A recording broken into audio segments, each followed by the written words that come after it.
హిమాయత్ సాగర్ తెలంగాణ రాష్ట్రంలో హైదరాబాద్ నగరానికి 20 కిలోమీటర్ల దూరంలో గల కృత్రిమ సరస్సు.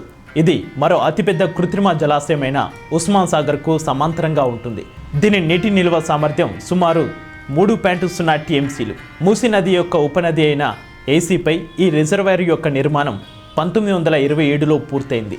ఈ రిజర్వాయర్ను హైదరాబాద్ ప్రజలకు త్రాగునీటి అవసరాలు తీర్చడానికి మరియు 1908లో హైదరాబాద్కు వరదలు వచ్చినందువల్ల వాటి బారి నుండి రక్షించుటకు నిర్మించారు.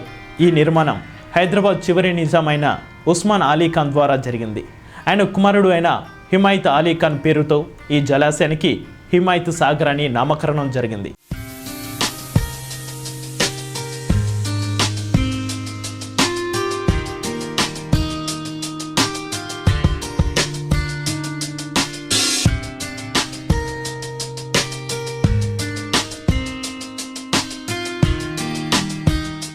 Watch, share and subscribe to CBC9.News.